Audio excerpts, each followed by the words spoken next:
નમસ્તે મિત્રો, આપનું સ્વાગત છે યુટ્યુબ ચેનલ ગ્લીમ ઓફ ગોડમાં। આજે આપણે અધ્યાય 56 હાંડીનું ભોજન બંધાયું અને નાના સાહેબ ચાંદોરકરના અનુભવો અધ્યાયમાં આગળ વધીશું।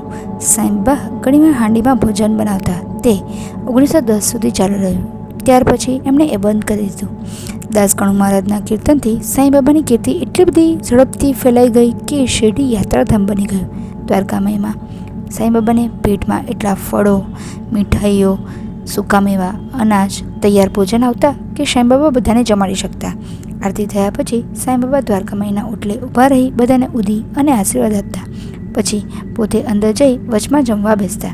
સાંઈબાબાની બંને બાજુ 2 પંગતમાં બધા બેસી જતા। જે નૈવેદ્ય આવતું તે એક કથરોટમાં ઠાલવતા। એમાં અનેક જાતની મીઠાઈઓ, પૂરણપોળી, ખીર, પૂરી, ભાત હોય। નૈવેદ્ય લાવનાર ભક્તો બહાર બેસતા। જે બધું કઠોળમાં ઠાલવતા તે એને ભેગું કરી સાંઈબાબા સામે મૂકતા। એને કાલા કે ખીચડો કહેવાતો। એ સર્વ બાબા પરમાત્માને ધરાવતા। પછી બહાર બેઠેલા ભક્તોને એમના વાસણમાં થોડું થોડું આપતા। બાકી વધેલો ખીચડો અંદર બેઠેલા ભક્તોમાં પીરસી દેતા। બાબા પીરસવાની આજ્ઞા શામા કે નાના સાહેબ નિમોણકરને કરતા। તે લોકો બધાની તબિયતનું ધ્યાન રાખી પીરસતા। આ પ્રસાદ ગ્રહણ કરતા બધાને સંતોષનો અનુભવ થતો। એકવાર હેમળપંત સત્સંગમાં બેસીને ભરપેટ જમ્યા હતા। તે વખતે સાંઈબાબાએ તેમને વાટકો ભરીને છાશ પીવા આપી। તેઓ રાજી રાજી થઈ ગયા, પરંતુ પેટમાં જગ્યા ન હતી। છતાં એક ઘૂંટડો ભર્યો તો છાશ બહુ સ્વાદિષ્ટ હતી। તેઓ વિચારતા હતા કે આ છાશ પીવાશે કે નહીં। ત્યાં બાબા બોલ્યા, પી જા, બીજી વાર આવી છાશ તને મળવાની નથી। તેઓ છાશ પી ગયા। ત્યાર પછી થોડા જ સમયમાં સાંઈબાબાએ મહાસમાધિ લીધી। આવો જ એક બીજો પ્રસંગ છે નાના સાહેબ ચાંદોરકર સાથે દત્તભક્ત। એકવાર નાના સાહેબ ચાંદોરકર સાધુ બનેલા એવા સાડુ બીનીવાલાને લઈને શિરડી સાંઈબાબાના દર્શન કરવા આવ્યા। બંને દ્વારકામાઈમાં આવી સાંઈબાબાને પગે લાગ્યા અને સામે બેઠા। ત્યારે સાંઈબાબા નારાજ થઈને બોલ્યા, નાના, તું આટલા સમયથી મારી સાથે રહે છે, છતાં આવી ભૂલો કેમ કરે છે? નાના સાહેબ કંઈ સમજ્યા નહીં। એમણે પૂછ્યું, બાબા કઈ ભૂલ થઈ મારાથી, મને સમજાવો। બાબા બોલ્યા, તું કોપરગાંવથી શિરડી આવ્યો ત્યારે કંઈક ભૂલી નથી ગયો? નાના સાહેબ સમજી ગયા। તેઓ જ્યારે પણ શિરડી આવતા ત્યારે ગોદાવરીમાં સ્નાન કરીને દત્ત ભગવાનના દર્શન કરતા, પછી જ શિરડી આવતા। બીનીવાલ તો દત્તાત્રેયના ભક્ત હતા, છતાં ખોટી ઉતાવળ કરીને નાના સાહેબ દત્તાત્રેય ભગવાનના દર્શન કર્યા વગર શિરડી આવી ગયા હતા। નાના સાહેબ બોલ્યા, બાબા હું સમજી ગયો, મારે દત્ત મંદિર જઈને જ શિરડી આવવું જોઈતું હતું ને, પરંતુ ગોદાવરીમાં સ્નાન કરતી વેળા મારા પગમાં કાંટો વાગ્યો હતો, એ પગ બહુ દુખતો હતો। બાબા બોલ્યા, એ તો શિક્ષા ઓછી છે, ભવિષ્યમાં ધ્યાન રાખજે। બીજો પ્રસંગ એ છે કે નાના સાહેબને વેદાંતનો ઘણો ઊંડો અભ્યાસ કર્યો હતો। તેને પોતાના જ્ઞાનનો થોડો અહંકાર પણ હતો। તેઓ માનતા હતા કે સાંઈબાબા સંસ્કૃત જાણતા નથી।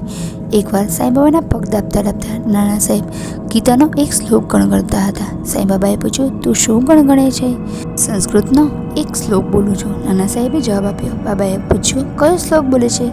શ્રીમદ ભગવદ્ ગીતાનો, જરા મોટેથી બોલને, સાંઈબાબાએ કહ્યું। નાના સાહેબ ગીતાના 4થા અધ્યાયનો 34મો શ્લોક બોલે, તદ વિદ્ધિ પ્રણિપાતેન પરિપ્રશ્નેન સેવ્યા ઉપદેક્ષંતિ તે જ્ઞાનમ જ્ઞાનીનઃ તત્વદર્શિનઃ। બાબા બોલ્યા, આ શ્લોકના શબ્દે શબ્દનો અર્થ મને કહે। નાના સાહેબ બોલ્યા, તે જ્ઞાનનો તને તત્વદર્શી જ્ઞાનીઓ ઉપદેશ કરશે। તેમને સાષ્ટાંગ પ્રણામ કરી, તેમની સેવા કરી, તેમને પરિપ્રશ્નો પૂછી તે વિશે તું જાણી લે। સાંઈબાબાએ પૂછ્યું, નાના સાષ્ટાંગ પ્રણામ પર્યાપ્ત છે? નાના સાહેબ બોલ્યા, સાષ્ટાંગ પ્રણામ સિવાય પ્રણિપાત શબ્દનો બીજો અર્થ મને નથી ખબર। બાબાએ ફરી પૂછ્યું, પરિપ્રશ્ન એટલે શું? પ્રશ્ન પૂછવાથી નાનાએ જવાબ આપ્યો, પ્રશ્નનો અર્થ શું પૂછવું તે?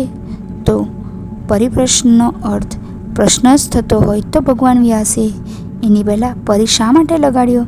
બાબા, પરિપ્રશ્ન શબ્દનો બીજો અર્થ મને નથી ખબર। વળી બાબાએ પૂછ્યું, અહીં કયા પ્રકારની સેવા કહી છે? નાના બોલ્યા, જે પ્રકારની સેવા અમે નિત્ય કરીએ છીએ તે। આવી સેવા કરવી પૂરતી છે? નાના સાહેબ બોલ્યા, બાબા સેવા શબ્દમાં વધારાનું સૂચન શું છે તે હું જાણતો નથી। ફરી બાબાએ પૂછ્યું, ઉપદેશ્યંતિ તે જ્ઞાનમ છે, તેમાં જ્ઞાન પહેલાં કઈ પ્રત્યય કે શબ્દ અધ્યાહાર છે? હા, અજ્ઞાનમ શબ્દ અધ્યાહાર છે। જ્ઞાનને બદલે એ શબ્દ મૂકવાથી આ શ્લોકનો બીજો અર્થ થાય છે? બાબાએ પૂછ્યું, ના, શંકર ભાષ્યમાં આવી રચના આપી છે। બાબા બોલ્યા, તેમાં કંઈ સમજાવ્યું નથી તો પછી એ વાત જરૂરી નથી. અજ્ઞાન શબ્દ મૂકવાથી તેનો અર્થ બરાબર થતો હોય તો તે મૂકવામાં શો વાંધો?